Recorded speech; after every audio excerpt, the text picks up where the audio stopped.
Okay, so this is going to be a long video, and what I'm going to do is I'm going to introduce my sword collection, and then I have a question.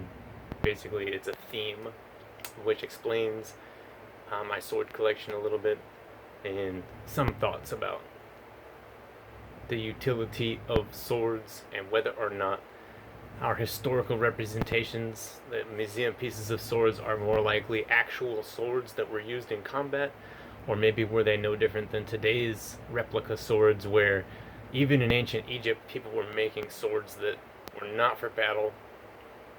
They were for enthusiasts, collectors, and actors, right? So,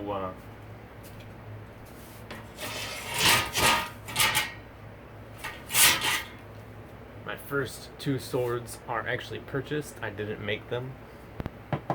But it's really important that you can see that I didn't leave the handles onto the swords. I broke the handles off and I hammered down the blade, and now the handle is onto the blade so that I can get a firm grip onto the material and feel like I have a strong grip actually on the metal, because the handles that came with them were very flimsy. And this is the major theme of my home built swords, is that the idea is that for an efficient transfer of energy from your hand into the work tip, you need a very good grip and a very stable material.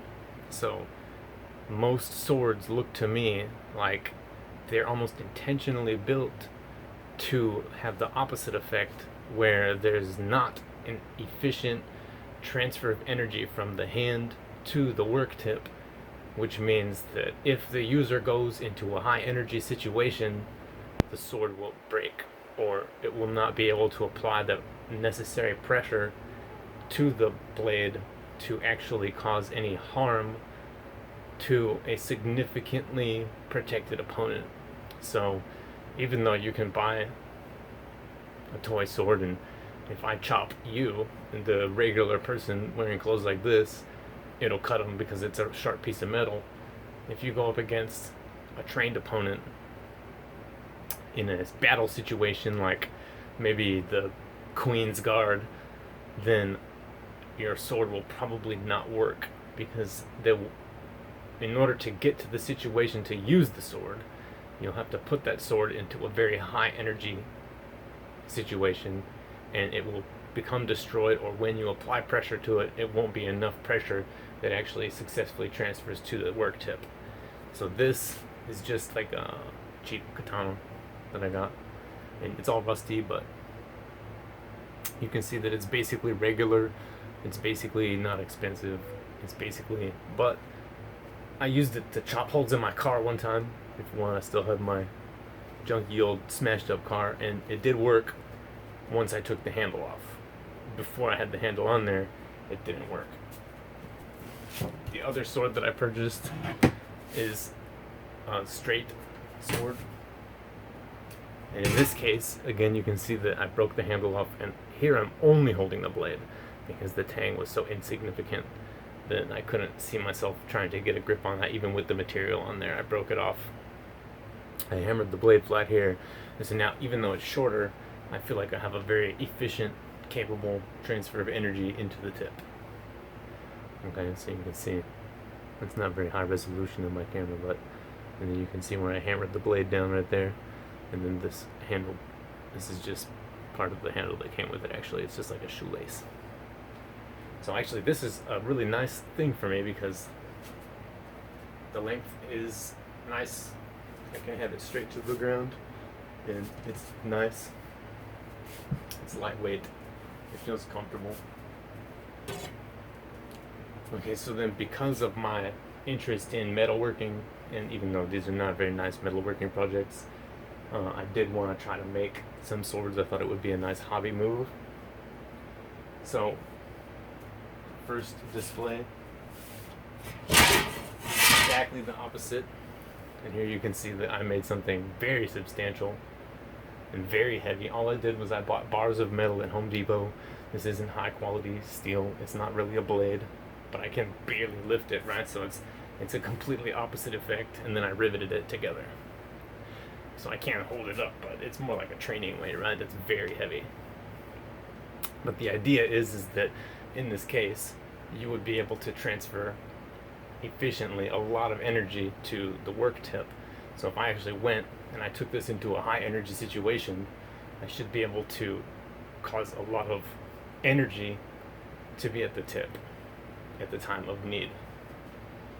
And then you don't need a razor sharp blade to do the work because you're able to produce enough energy.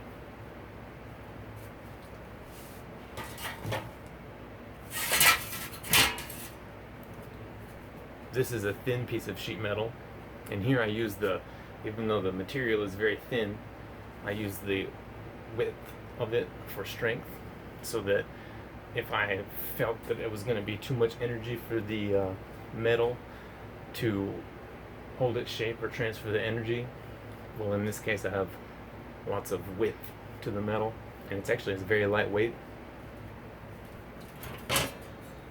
And so these are thin, which would make them sharp, even though they're not really sharpened. And then I have two of them, which I don't play with or anything like that, but if I did, I would imagine this would be a comfortable and effective way to hold them. And then alternatively, I made this, which is nice as a handle. And again, it's very wide, the metal, even though it's very thin. And then this right here would be maybe the complement.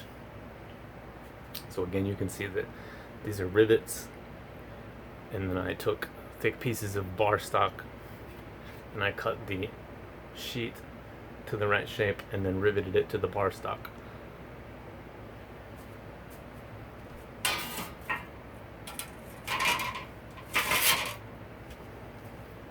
Here's another one where it's two bars. You can see where I put the bar stock.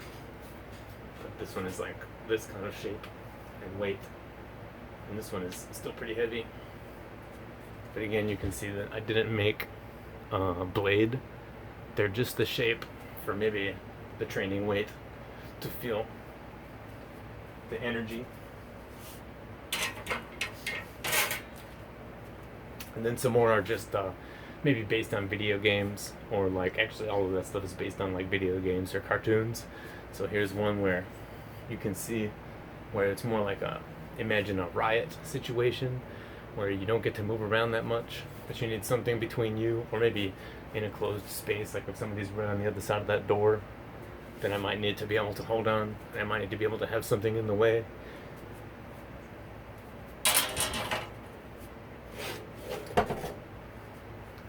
And here's another one that's sheets and rivets, and it's the same thing. I can hold on to it, maybe in a riot, I can have it something like this, and this in the way, but it's big enough to swing it if I needed to. And then because it's thin, it would be effective because it's heavy.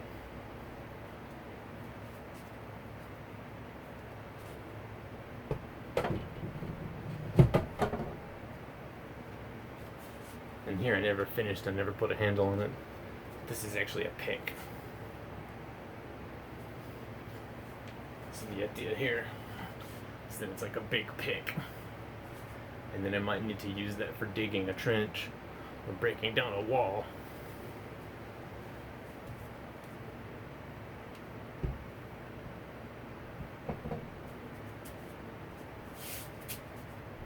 So that's basically the tour. So basically based on the shapes of those actual pieces of metal, I'm hoping that you can kind of see some of the things that I was thinking about. And then again, the question for enthusiasts is,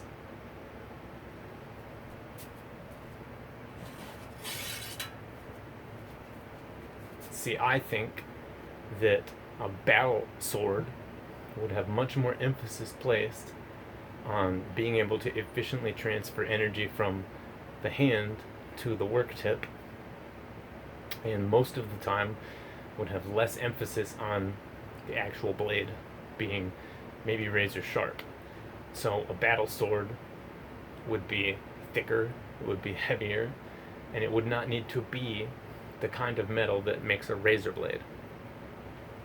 And also, it wouldn't have a very thin tang connecting to even iron, because even in that case, if you bang on that a few times, it'll start to get loose. And even if it doesn't necessarily feel rattly, if you're holding the iron and you try to push on the tip, you'll find that it's hard to push. Whereas if you're holding something very solid, firm grip, then you'll find it much easier to be able to actually apply energy to the work tip. So because there's all of these swords in museums, people will go around and they'll say, well, this is an example of a historical battle sword, but it might be possible, it's imaginable, that even in the medieval era, there was a lot of people who were buying and making toys for people who were going to be doing a play or going to be dressing up for Halloween or some other costume occasion, and they wanted something that looks right for a party, is convincing enough to give them something to talk about, but is not actually a true battle weapon. And my logic there is, well, for one thing, maybe a real battle weapon was just too valuable and you won't find them around. And then on a secondary note, they wouldn't just be allowing people to have something that's a very effective implement because somebody might break into a building or take down a bridge, because the thing doesn't break when they do it and it works really well. And also because it's everybody's running around with these easily breakable toys, when it's time for somebody to need to enforce, they don't have much resistance. They can just break all the toys. So then, I guess, what is it that we think about the quality of swords that we have as examples, and whether or not those could possibly not be what somebody who's very serious about fighting would actually show up with? Maybe it was just mere military intelligence even back then, but maybe we actually don't have examples of what somebody who is serious about fighting would actually show up with. And maybe